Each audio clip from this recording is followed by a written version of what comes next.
Raden Arya Werkudara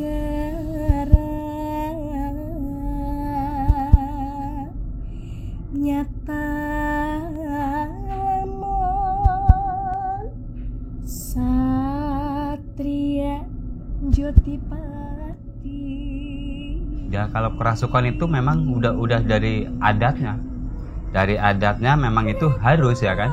Kalau misalkan nggak diharuskan itu memang nggak bisa, pasti kena yang lain. Pasti kena yang lain, nggak bisa sembarangan.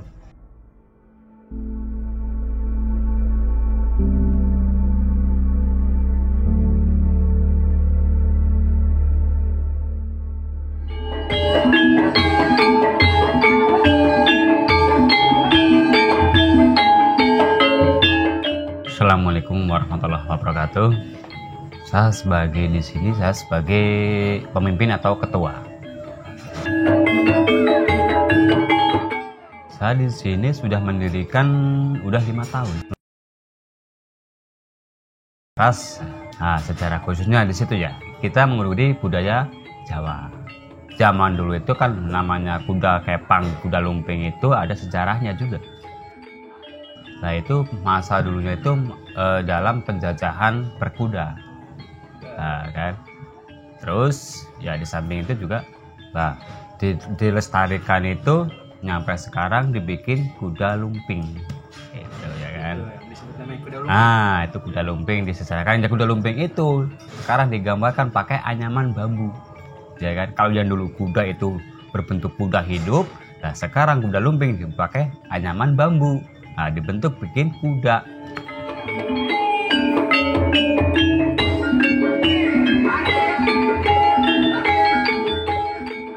Kalau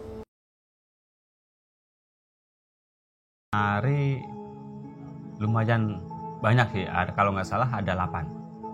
Ada 8, terus penggamel itu ada 12 orang. Ya, masalah tentang musik itu, masalah kuda lumping ada yang pakai besi, ya kan? Ada besi, ada kendang, ada gong.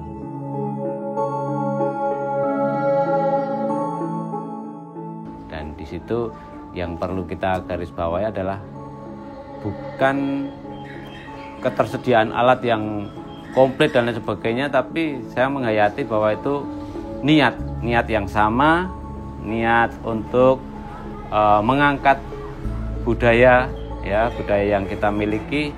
Ya siapa lagi kalau bukan kita yang mengangkat ya, bukan kita yang melestarikan. Itu saja sih, sederhana.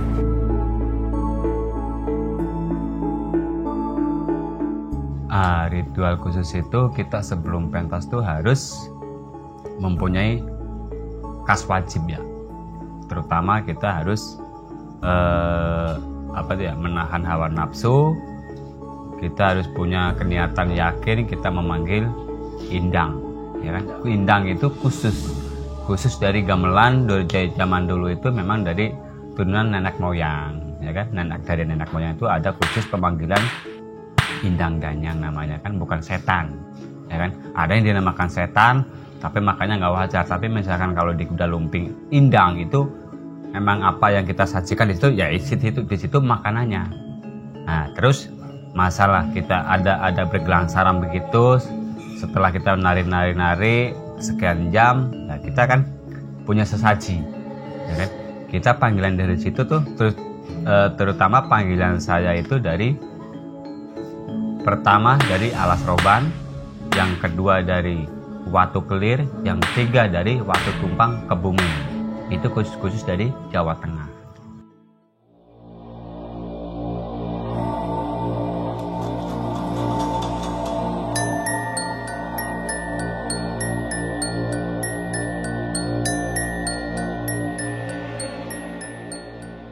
Nah itu yang dimakan ritual mendem itu ibaratnya tuh tilik sajen, ya kan, harus diundang dari empat itu kita panggil dari alas roban, watu kelir, watu tumpang, si jeruk kita panggil. Setelah itu dari situ udah sampai, kita masukin ke orang penari kita,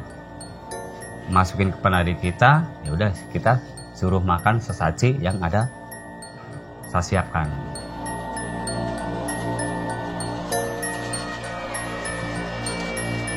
Ya kalau kerasukan itu memang udah dari adatnya.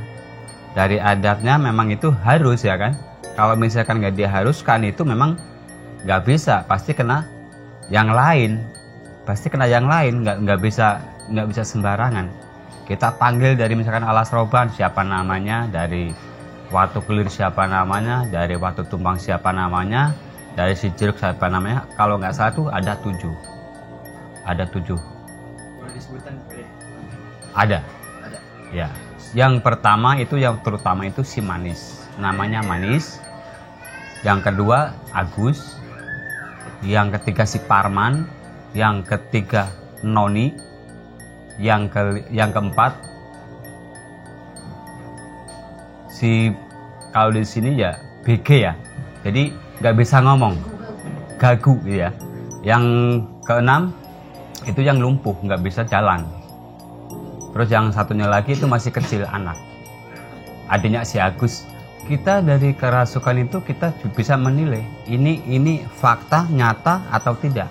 Pasti kita bisa nilai, oh ini beneran. Ya kan? Kalau misalkan ini cuma ngetrik, beda lagi. Ngetrik bisa joget, belum tentu dia kemasukan. Gitu. Cuman hanya hobi. Cuman kalau bagian saya, pasti saya bisa ngelihat sendiri, bisa merasakan saya yang saya panggilkan, saya masukkan ke orang itu pasti masuk. Tapi kalau misalkan yang suka joget itu bikin onar, kalau misalkan di lapangan, ya itu cuma hanya trik. Gitu aja. Kenapa Pak Dik kalau kerasukan itu dipecut-pecut gitu? Nah, itu memang, itu ibaratnya orang mengembala kambing atau sapi atau kuda. Itu memang harus membawa senjata. Itu namanya pecut. Itu kan namanya zaman pertempuran kuda. Sejarah kuda itu kan bawanya pecut. Kita kurang kenceng, kita pecutin. Cemeti lah ya. Namanya tuh pecut cemeti. Oke, ya pesan saya tetap ya lestarikan budaya kita. Jangan sampai hak kekayaan ya, kekayaan intelektual bangsa kita diambil oleh bangsa lain. Jangan sampai kita kebakaran jenggot ketika kita tidak dalam keseharian kita tidak peduli, tapi ketika orang lain mengklaim itu kita teriak-teriak. Ya nggak lucu ya. Artinya kita harus, kalau orang Jawa bilang ya harus sembodo ya. Artinya ketika kita memang mengurusi tapi itu diambil orang, kita boleh teriak. Tapi kalau tidak mengurusi ya kalau saya sih terus terang ya bersyukur aja. Artinya itu dilestarikan kok, daripada punah sama sekali. Nah, tapi ya itu tadi, supaya tidak terjadi seperti itu, karena memang ini satu kekayaan kita, kekayaan bangsa kita ya kita harus hidupkan. Jangan sampai diambil orang lain. Itu saja ya, sportif aja ya.